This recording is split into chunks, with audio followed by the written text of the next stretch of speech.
Hey, it's Chris, Legion Games. Let's do this. So, upcoming games for next week. The last dates in March before we get into April, and April doesn't seem as heavy. You know, I've looked into the horizon a little bit of April, and I'll probably do my games that I'm most anticipating of April sometime next week.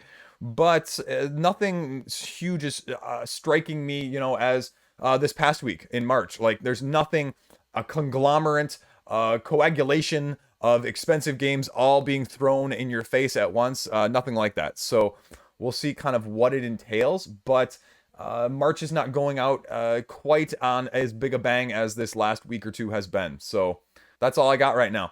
Upvote, like, comment, you know, that sort of thing. Subscribe, help me get to 10,000. I'm still trying to do that. So if you're not there, subscribing, liking, commenting, smashing it, that's all I can ask for. Patreon, I'm sorry about that, Patreon folks. I've been late with stuff. I haven't forgotten about you either one bit whatsoever.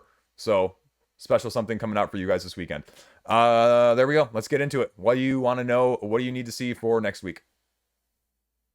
Look, I had to redo the whole formatting of this video because I completely forgot that they had re-announced that Iconoclash is launching on the 29th as well. If you missed my previous one from earlier in the month, this is Super Smash Bros., the board game from Strange Machine Games. I am very interested in this game. I'm going to be watching this from day one. This is probably, at the beginning of the month, my most interested, my most hyped game, because I am a huge fan of the original, just growing up on the N64, then the GameCube.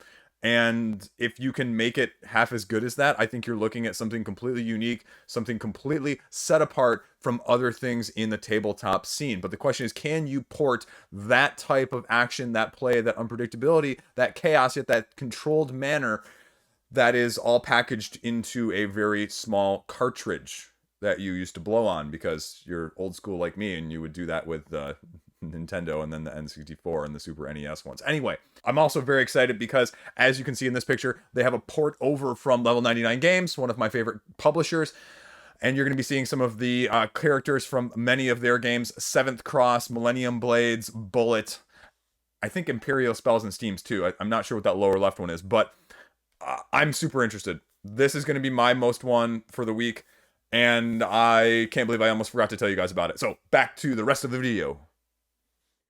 Probably the biggest name to be launching up here on the 29th. This is Dead by Daylight. And if you're like me and you weren't familiar with the video game IP, cough, cough, I say it every time, it's porting over. And now this is different. This is Level 99 Games. This is a little bit of a departure from Level 99 Games, though. If you go over to their website, though, they actually talk about the fact that they are apparently a big fan of this video game in the office, and they played it a bunch. And so to get the IP for them was, you know, sort of a little bit of a dream.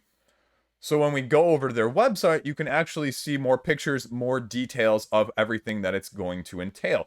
It's a one versus all, where one person is a killer and the others are either trying to escape. It's a little bit, again, like a departure. It is a miniature-based game. They've already put some of the information out there in terms of the rule book, as well as the fact that they put out the pledge levels. I believe that there are going to be 2 different pledge levels, one more deluxe, one less deluxe. So they go over here. If you go over to the next page, it tells you what's in the box, and here we go.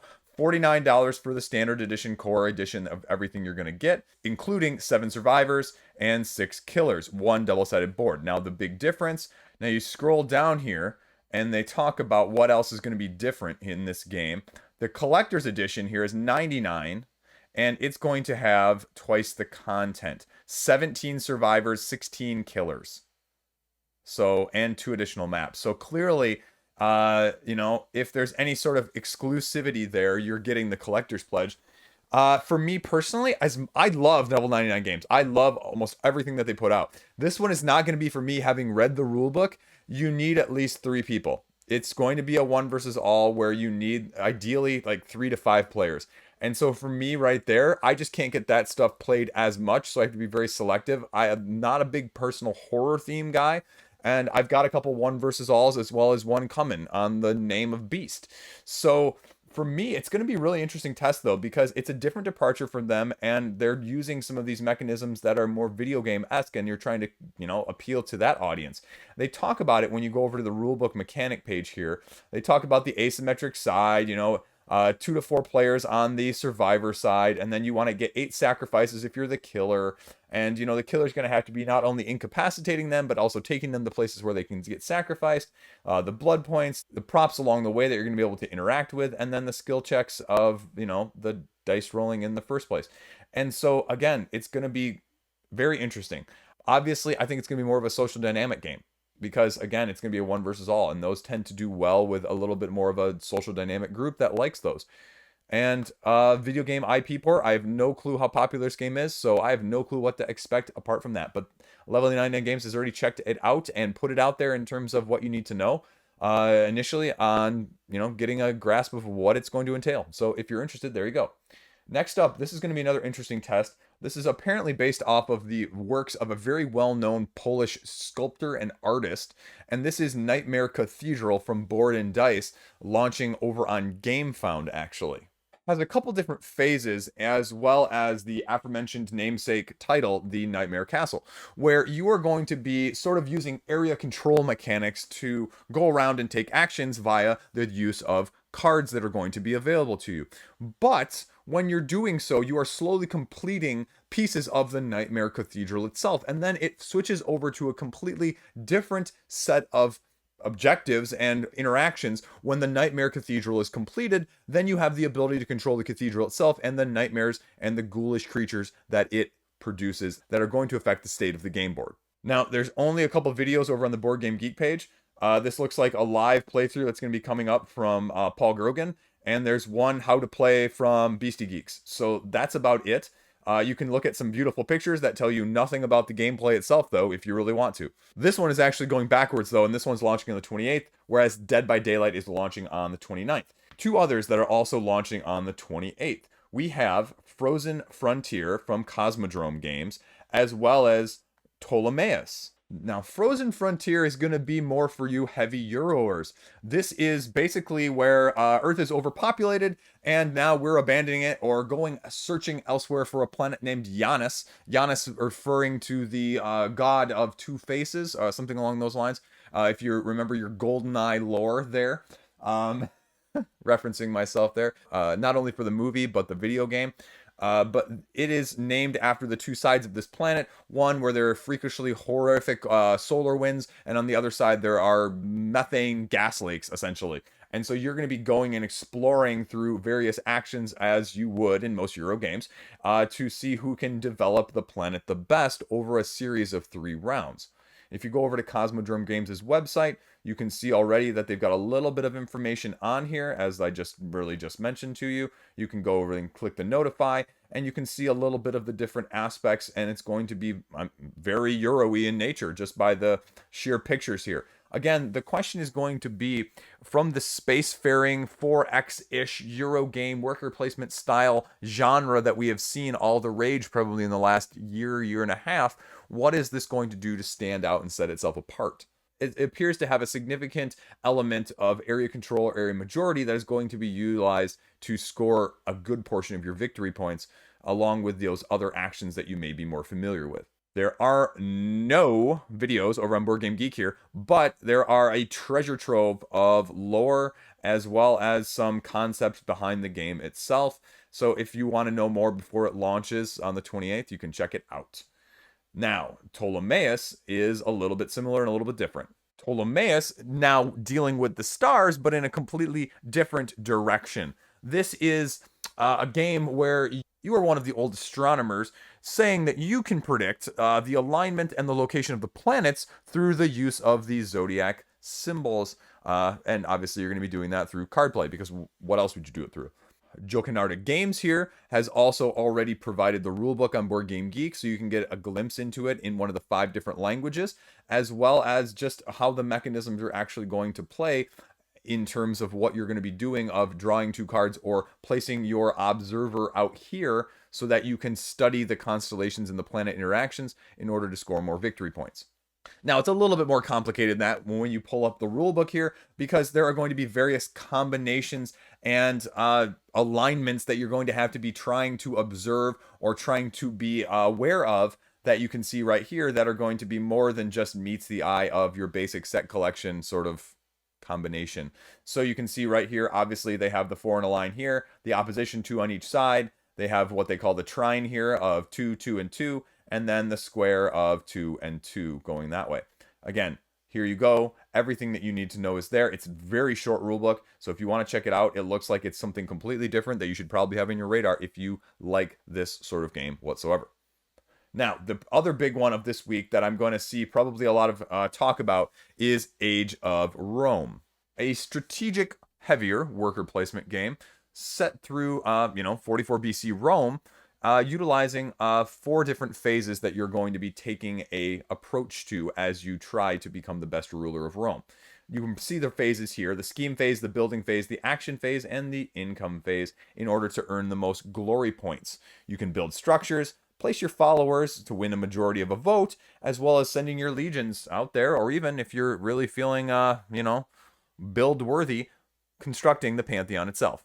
Very interesting board setup comparatively. Multiple locations and even possibly multiple spots in these locations that are going to give you different ways of doing so.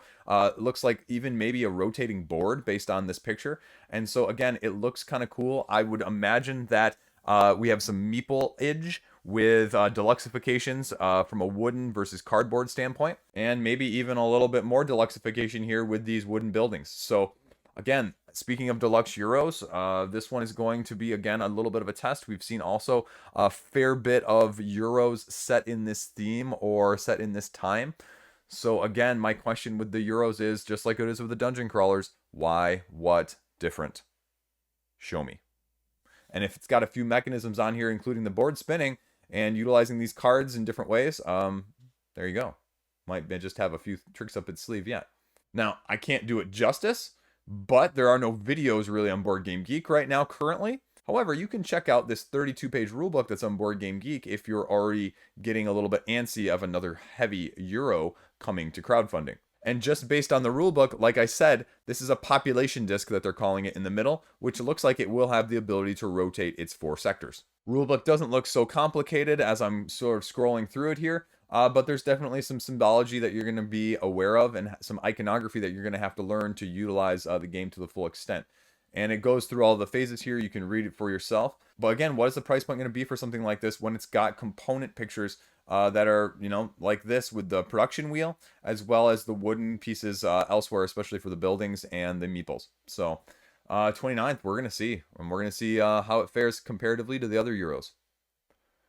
Next up, on the 29th, Feralis Obscure Land. I actually was all set to do this one last week, but now I know what to talk about for this week. Now, this is a slight twist on the deck building because it's actually more of a deck construction game, where you have a god and you have the ability to have awakenings or callings of creatures of various abilities and stats. Now, as you see here, what you may not also get out of this picture is the creatures that you are summoning have 2 different sides. A call side, which you summon them to normally, and then I have to wait several turns until they can become awakened or more powerful. Then they will come back on the awakened side. Now, you can choose to bring them on the awakened side, but it says you will miss whatever is on the call side. So I'm guessing that they're going to have some asymmetry or some different nuances or combinations in terms of powers and just creating more powerful combos if you are utilizing both sides rather than just one, sort of the haste version. There's going to be some upside, there's going to be some downside. Now, the thing I don't get just based off of the Board Game Geek description and some of the pictures is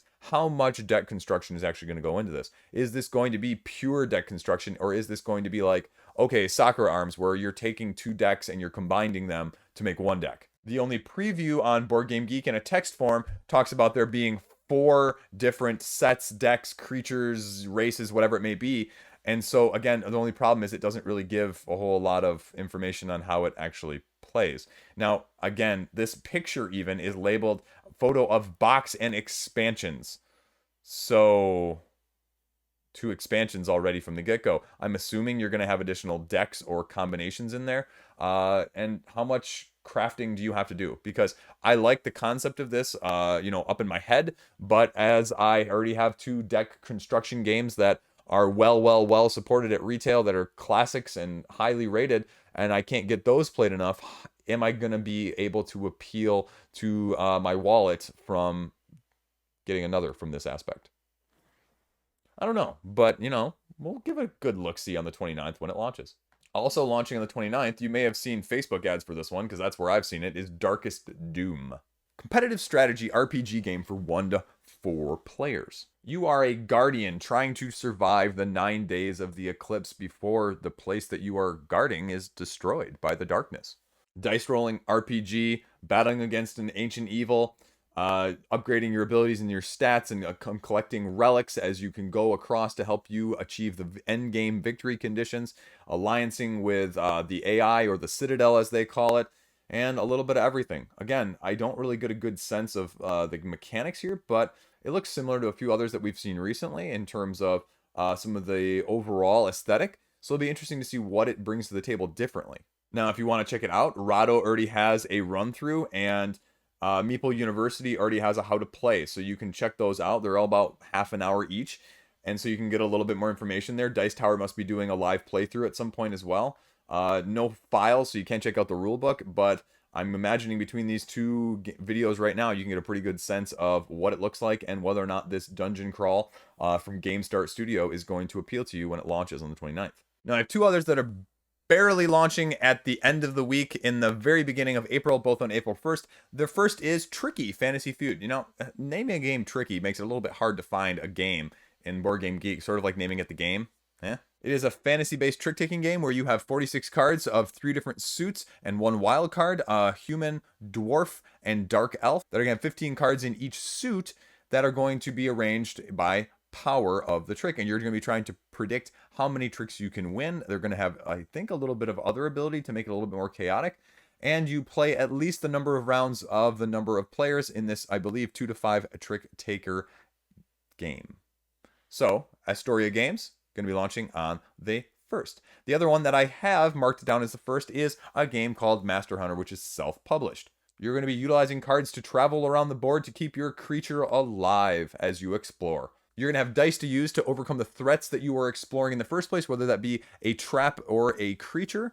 And you are going to be having some heavy take that as you're going to be interacting with each other, trying to sabotage and block other people from being the Master Hunter in the end. That's about all we know information-wise, but I have it down as being on the 1st, so we'll see when that date comes around. Now, I have 2 others here that I do not have dates for, but I was told, or I saw somewhere, that they were going to be launching at the end of March. The first up is a Draconis Invasion, a deck builder that's sort of flown under the radar over the last couple years. It has another expansion called Glory that is supposed to be coming out at some point. Unfortunately, there's not a whole lot of information on the forums themselves, either for Draconis Invasion or the Glory expansion listing in Board Game Geek. So if you are a fan of the original Draconis, you might want to give this one a look-see and just kind of be available on the 29th, 30th, whenever, to see if something pops up then. The other one that I had is called The Big Pig Game, which is a relaunch and supposedly maybe going to be coming back in March, but going to the Board Game Geek entry, going to the website itself here from the company, Evans Games, there's no relaunch date yet for it, so they haven't given any indication yet that it's going to be necessarily launching then. But this is a game of strategic fun and cutery. I just made up a word there called cutery. So what are you actually doing, though, on your turn? Again, snack tokens. You decide what food you're going to try and make, and then munch all the food to win. So spend those tiles to increase how you can eat. There you go. A little bit of preview of it by Shut Up and Sit Down there, even. And what's Eric playing? So you can get enough information right there. And we'll see whether or not it ends up going in March or ended up getting delayed. So there you go. Now we're going to go to the over-under. How did I do from last week? First up, I said, what's going to be the most funding? And I said Casting Shadows. I warned you guys, Casting Shadows is killing everything else that's out there. It is more than the sum total of Ares Expedition and Tidal Blades 2 combined. Speaking of that, did you notice, I mentioned it in the roundup video yesterday at the very end of my Terraforming Mars Ares Expedition expansion discussion? But you'll notice there that what I said is not what this is called, right? This is called Ares Expedition, not Terraforming Mars Ares Expedition. They've taken that out, not only of the title here, but even on the box. Just little minor thing there that I just think is an interesting point. But Casting Shadows, clear head and shoulders above anything else. The next one, I said Tidal Blades or Tamashii. Tidal Blades is going to be at about $500,000. There's no way it's going to catch up to Tamashii, which is at 560,000 euros. So no chance there. It is definitely Tamashii. Third up, I said over or under 2.5 games, 100,000, 200,000, I think. What, 300,000? What did I say? Yeah, I said 300,000. So again, the over. Maybe even, Jurassic World probably won't get there, but these first three are clearly over 300,000. Now, it would have been a better bet if I would have said 500,000. That would have been really tricky, but either way, I got that one right. And view over 2,000 on the video from last week. Well, it was almost at 3,000. Thank you guys for watching and supporting. I told you it was going to be a big week. I made it worth your while. Actually, you know what? And I think Mercurio's over 100,000 now too. So 4 or 5 games almost that are getting almost 6 figures this week. I told you it was going to be a big week. Liegestradamus strikes again. You just got to listen to me, folks. I'll tell you when the big weeks are coming. Just, tune in, listen, subscribe, do all that fun stuff. What should we do this week, though? Let's see. I have no idea what some of these games from this video are going to fund at. I have absolutely no idea. It's going to be a really interesting test of things. As the first one, let's just say Dead by Daylight from Level 99 Games. I have absolutely no freaking clue what the market is for this, but I think something like 5,000 to 7,000 people are already following the Kickstarter page, so clearly it has some sort of following. And let's put it at the over under at 350,000. Let's just put it 350,000 over or under by the next time this video airs. We'll do that as number 1. Do we have anything ending? No, I don't think really a whole lot is ending. It wouldn't be fair to do a literati. That is 3 hours ending. That would be games you forgot we're even still funding. I'll take that for 300, Alex. This is Hamlet, the village building game. I said it backwards. You can check that out in the bloopers at the end. Over under, we'll say 500,000. What do you think? Over or under 500K by the time it ends. Solar, also killing it for a game that came out of nowhere. I love it when small companies do this. I just wish this was a game like for me. Yes. Let's say over or under $225,000. Over under 225K. So that's 3. Let's do let's just go back to the new games for this coming week. Of all the ones I just talked about in the first portion of this video, over or under 2.5 breaking 100K. I think Dead by Daylight and I think Age of Rome will. Will anything else though? That's going to be the question. That's what I'll put up to you guys. 2.5 over or under. I'm going to say under.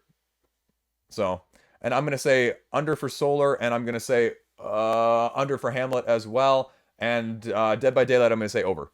Oh, you know what? I forgot the last one from last week. I think I said over under 5225 subscribers, which I am under right now because I'm not even at 5,200 by the time of filming this. So I'm going to win that one as well. That's all I got, though, for the over-unders this week. I'm keeping it short and sweet. TV time. Inspector Coup. That's the only thing I've really been watching on Netflix. If you're familiar with the Killing Eve from, I think it was on USA originally, maybe, and then on Hulu right now, a couple seasons on Hulu. It's the K-drama, Korean drama equivalent of it. It's actually better than I thought. It sort of played into a lot of the Korean tropes, especially in the first half. Second half of the season was much better. It got more serious. The stakes got a little higher, and it just was a little bit better overall. So I was pleased by that. Other than that, I don't really think I watched a whole lot else this week. Just doing other stuff, trying to figure out a bunch of stuff, kid stuff. Kids got night terrors. One of my kids has night terrors. So he's had 2 night terrors this week. So, if you're not familiar with those, be thankful you aren't. I mean, anyway. I don't know what I have. I think I have a couple older reviews that I need to get out this upcoming week. And then I think, that's what I need to do. I need to play something else this weekend called The Dark Quarter. The app came out for that. I should probably be doing it tonight because I'm guessing that the day of the roundup, you're going to see a whole bunch of people who binged on Thursday night in order to be the first ones to get content out on Friday morning about this game, because that's the time that the app went live for us Apple users. So wouldn't be surprised if that's there. I've got an old review sitting. I just need to get the B-roll footage of a couple games taken care of. And then I've got a couple things, the kids games. I've got talking about a kids game video next week, as well as games that I will never own in my collection. Right? Interesting topic there. High profile, high name games that I will never, never, ever consider owning. Just to tease you a little bit. That's all I got. If you got any other videos or types of videos you want to see, let me know. Let me know what you think about the review stuff. Is that helpful?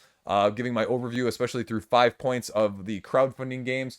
I'm going to have a couple as well in the near future of multi-game videos. So I've got a couple that I'm going to do that way as well.